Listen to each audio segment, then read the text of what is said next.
इस मर्तबा राना एहसान अफजल साहब के पास जाऊंगा और उसके बाद फिर ज़ैनब उमैर साहिबा के पास। लेकिन सबसे पहले ज़ैनब उमैर साहिबा से मैं ये ऑनियर रिक्वेस्ट कर दूं, मैडम सवाल करूं तो आप अपना जवाब दीजिएगा, काइंडली 7 पुश्तों का जवाब मत दीजिएगा, क्योंकि पिछली मर्तबा जब आप आई थी तो मेरा एक मेहमान बाकायदा मुझ पर जिसको कहते हैं पार्टी बनने का इल्ज़ाम आयद करके और वो दागे मुफारकत दे गया था। आपको अल्लाह रसूल का वास्ता आपसे नाम पूछा जाए तो नाम बताइएगा, इमरान खान की स्मार्टनेस और अपना शनाख्ती कार्ड नंबर अपने पास ही रखिएगा।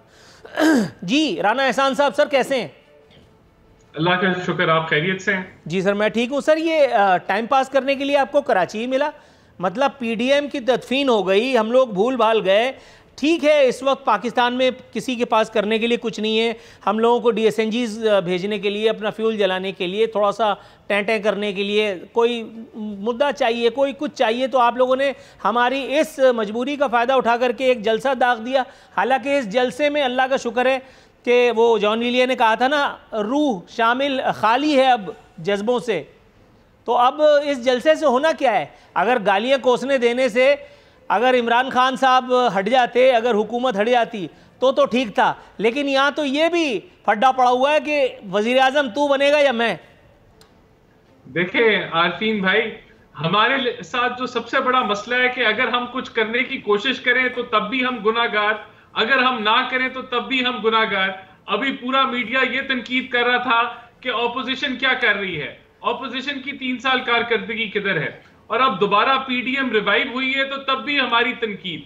यानी कि हमने अवाम को जो है वो बिजली सस्ती करके देनी है, हमने पेट्रोल सस्ता करना है। भाई जो हुकूमत में है उन्होंने करना है, और उनकी नाअहली, नालायकी, उनकी नाकामियों को हम हाईलाइट करने के लिए ये जलसा कर रहे हैं। हम अपनी काविश जारी रखे हुए हैं, और इंशाल्लाह ताला ये जो आपको एक नल पीरियड नजर आया जिसके अंदर जो है वो 3-4 महीने कुछ नहीं हो सका, अब ये पीरियड खत्म हो गया और पीडीएम मेरे ख्याल से एक नए जज्बे के साथ दोबारा से अपना जो है आगाज करने जा रही है, जिसके अंदर देखें पहले एक चीज तो क्लियर है कि हमने कोई गैर आईनी जो है वो काम तो करना नहीं है कि हम किसी उंगली उठने का इंतजार करें या हम किसी से कोई डायरेक्शन लेने का इंतजार करें या सिग्नल का इंतजार करें, तो वो तो होने नहीं वाला।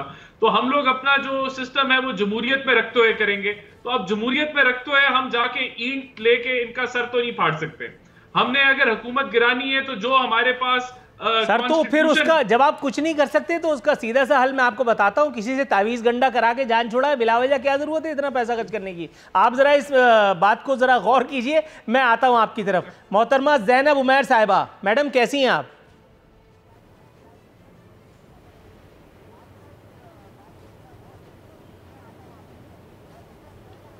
मैडम आपको मेरी आवाज आ रही है? जी अल्लाह का शुक्र, मैं बिल्कुल ठीक ठाक हूँ। आपने जितना सवाल पूछा है मैं उतना ही जवाब दूंगी।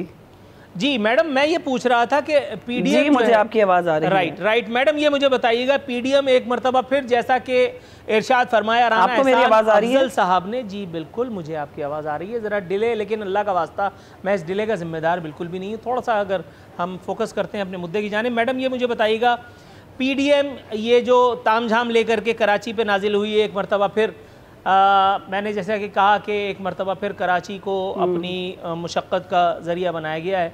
आपके ख़्याल में पीडीएम तो ख़त्म नहीं हो गई थी, ये एक और मरतबा पीडीएम की रिवाइवल, इन्वर्टेड कॉमाज में रिवाइवल का सबब क्या हो सकता है? ये बताने की बिल्कुल ज़रूरत नहीं है कि इससे हुकूमत को किसी किस्म का कोई नुकसान नहीं पहुँचना।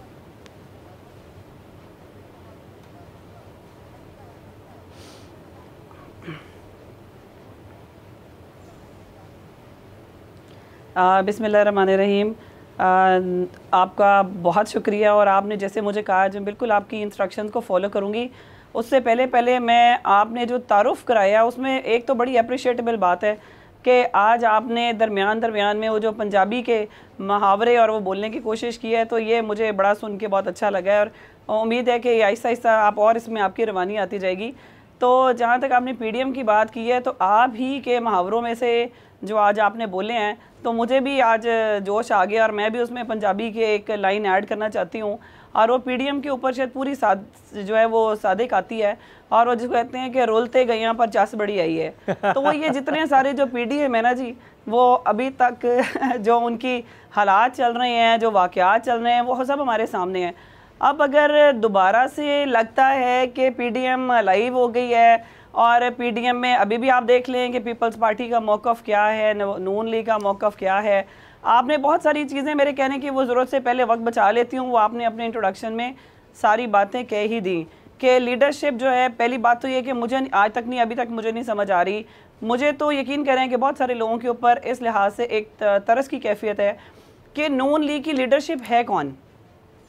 चले मैं अभी कोई जो है वो मीम है तो कोई नून है, कोई शीन है, कोई है, अभी तक तो लीडरशिप नहीं समझ आ रही। अब अगर हिदायत आ रही हैं लंदन से बैठ के और लंदन से हिदायत यहाँ तक भी ठीक से पहुँच नहीं पा रही हैं, तो मेरा ख्याल है कि अभी तक जो नून लीग है वो एक लावारिस पार्टी की हैसियत से चल रही है और काफ़ी ज़्यादा इसके अंदर डिवीज़न पाई जाती है। जहाँ तक अपोजिशन की बात है, देखें अपोजिशन का काम यकीनन होता है पॉजिटिवली आपको क्रिटिसाइज़ करना, गवर्नमेंट को क्रिटिसाइज़ करना। अगर कोई क्रिटिसाइज़ करने वाला नहीं होगा तो ज़ाहिर बात है कौन है जो आपकी कारकर्दगी को जांच करे। तो मैं ये समझती हूँ कि अपोजिशन का काम कुछ और था, लेकिन चूँकि उनमें एक शायद अकल समझ का फुकदान है या लीडरशिप का फुकदान है या उनके हालात इस तरह के हैं, सब लोग इधर उधर भागे हुए हैं। सेकंड टियर जो है वो सामने नहीं आ रहा। फर्स्ट ईयर उन्होंने प्राइवेट लिमिटेड कंपनी थी, तो मेरा ख्याल है कि शायद उनके साथ ये एक छोटा सा हसन मुर्तज़ा साहब के पास जाना चाहूँगा।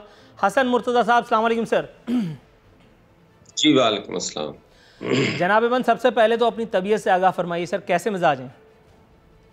जी शुक्र अल्हम्दुलिल्लाह जी, बेहतर हूँ, ठीक हूँ अब तो। अल्लाह ताला आपको कामिल शिफा अता फरमाए। सर सबसे पहला सवाल सर, ये पीडीएम का ये जो एक्सरसाइज हो रहा है इस वक्त, कुछ भी है जो कुछ भी है, लेकिन सर पीपल्स पार्टी के बगैर अपोजिशन, इस इत्तेहाद का मुस्तकबिल क्या है? पीपल्स पार्टी किनारा कश हो चुकी है। बिलावल भुट्टो इस वक्त शहर में नहीं है, अंदरून सिंध के दौरे पर हैं और यहाँ पे मौलाना फजलुर रहमान और शहबाज शरीफ जो है वो दंगल कर फरमाने आए हैं। क्या मुस्तकबिल है इसे एक सियासी मुशक्क़त का? बहुत शुक्रिया जी।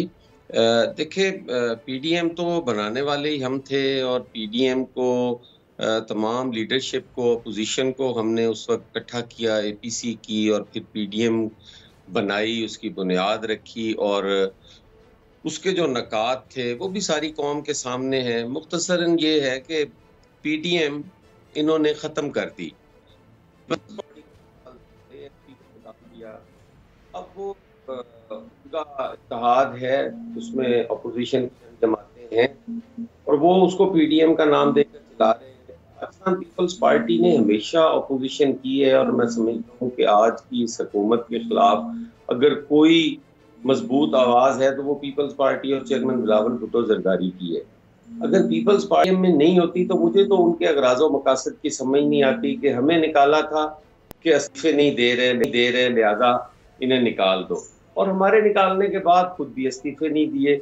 इसका मतलब है कि हमारे नैरेटिव को ही वो फॉलो कर रहे हैं और उसी पे चल रहे हैं कि हमने इस्तीफे भी नहीं देने, कोई गैर आईनी इक़दाम भी नहीं करना और इस हुकूमत को हमने बेनकाब भी करना है। और ये समझ से बालातर है कि ये कैसी अपोजिशन है, क्या चाहती है, क्या करती है, जो कहती है वो करती नहीं है। अजीब सी उनकी सूरत हाल है। मैं तो इससे ज़्यादा क्योंकि अपोजिशन जमात से हूँ और मैं नहीं चाहता कि हमारे ये इंतशार या तफरीक जो है वो बढ़े, ये कम होनी चाहिए। अगर हमने अवामी इशूज़ पर तवज्जो देनी है, हुकूमत की नाकामियों नाअहलियों पर तवज्जो देनी है और लोगों को उस तरफ लाना है तो हमारे में इंतशार नहीं होना चाहिए। लेकिन जब तक उनकी ये पोजीशन वाज़िया नहीं होगी तो किस तरीके से वो हो सकता है जी। आज भी उनका कराची का जलसा समझ से बालातर है कि हुकूमत के वो खिलाफ है, मौजूदा रजीम के खिलाफ। तो जलसा उन्हें पंजाब में करना चाहिए था, KPK में करते, उस जगह पे करते जहाँ पे PTI की हुकूमत है। वो आज भी कराची में कर रहे हैं जहाँ पहले ही अपोजिशन की एक सूबे में हुकूमत है और वहाँ कर रहे हैं। जी बिस्मिल्लाह जी, हम तो इसके लिए भी हाजिर हैं, वो करें। सब्सक्राइब करें और बेल दबाएं ताकि कोई खबर रह न जाए।